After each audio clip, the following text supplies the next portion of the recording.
Hi, I'm Annie Pulling. And I'm Maxwell Swet. And we are home educated filmmakers. And today we're going to be talking about the job of a director.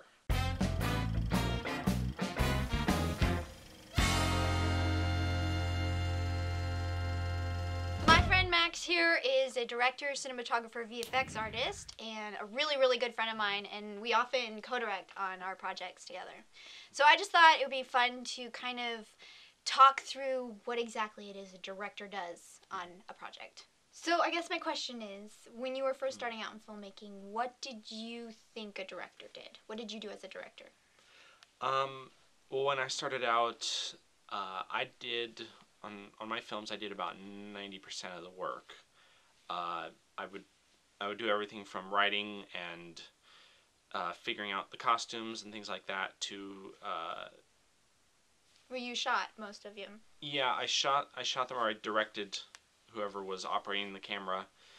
So basically I was a cinematographer, I directed and acted in a lot of my own things. And then in the post-production process I did pretty much everything. But as I've gotten better and started to work with more people that are specialized in certain areas, I've realized that a director actually doesn't do everything himself or do as much as I thought, but he leads and makes the final decision on a lot of areas. So I think that you and I come from different bases in filmmaking, because I was way less interested in the technical side, like the camera work and the editing. Mm-hmm. I ended up being the one who had the vision, I want to make this story or whatever, but it was my siblings who were the specialized ones that I was already working with. I think becoming, better and doing more work, I've actually had to do the opposite of you, is I've had to become more specialized in some stuff so that I have enough of an idea of what filmmaking is capable of. So we've come up with what I think are the main things that a director actually does, and they are communicate, make decisions, and lead. Communicating is sharing your vision, communicating, telling people what you're thinking and what you want. And I think that communication, there's a difference between just blathering on and telling people all about your ideas and making sure that they actually understand, because that's really important. They can't help you, they can't be a part of what you're doing if they don't understand what you're trying to do. And also communicating on set really saves you a lot of time, because if you've talked with everyone in pre-production and worked through all the misinterpretations and miscommunications, it allows everyone to be on the same page to bring the director's vision to life.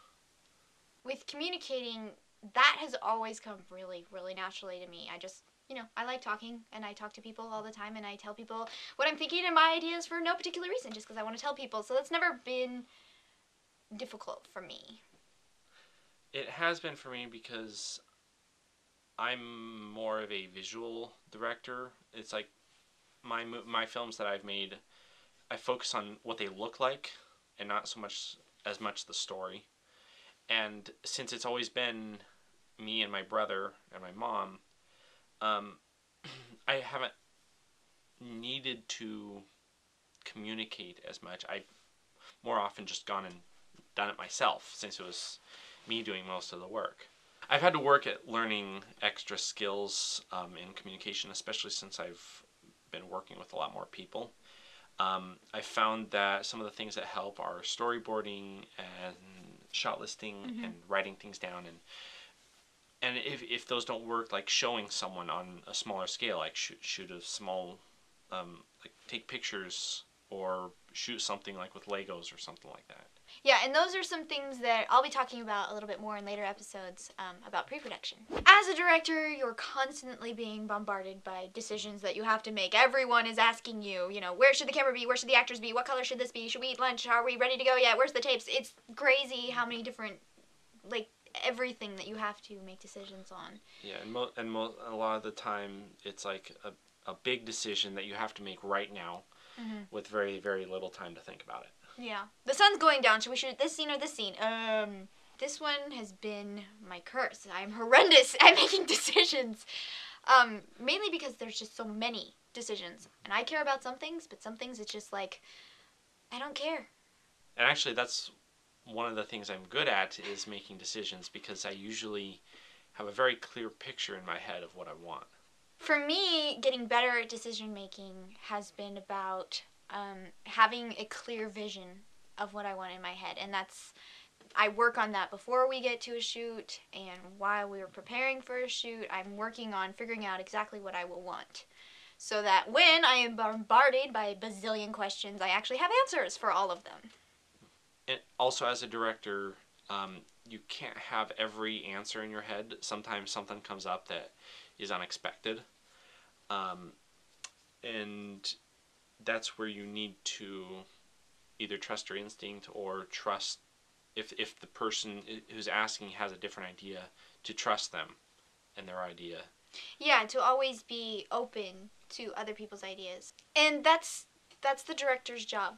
I think the biggest on making decisions is they are in charge of focusing all the ideas. And so sometimes that means accepting other people's ideas and accepting that they have good instincts and trusting them with that. But other times it also means saying no and shutting down other people's ideas nicely and graciously, but saying this is the way that we're going to go. Leading is about being aware of everything that's happening and also being aware of what's happening next. And being aware of that allows you to use the other 2 points, communicating and decision making, to make sure everyone's doing what they should be doing. Mm-hmm. So as the leader, the director is in charge of and responsible for the tone of the set, of the group. And that basically means the general mood of how everyone is working together. So if you come in and you're all grouchy and ordering people around and get me this and get me that, everyone else is going to be like that too, to each other. So it's your responsibility to come with a good attitude and, be respectful and courteous of everyone, and that really influences how everyone else is acting. And it makes it much more fun, in my opinion, which makes everyone really happy. So really, leadership is communicating and making decisions, but it's also, bringing everyone together in a common goal. To sum up, to be a good director, you need to communicate, you need to make decisions, and you need to lead. Well, that's it for this episode. I hope you've enjoyed watching it, and thanks, Max, for coming and talking with me. Thanks for having me on. If you'd like to follow the Home Grown Filmmaker series, then you can hit subscribe below. We love subscribers. If you'd like to learn more about Rogue Zohu Productions and what we do, then we do have a website, which is roguezohu.com. If you'd like to leave a question or a comment, you can do that here on YouTube, on our Facebook page, or on our website. We read them all. I'm Annie Poling. And I'm Maxwell Swet. Thanks for watching. Da da da da da.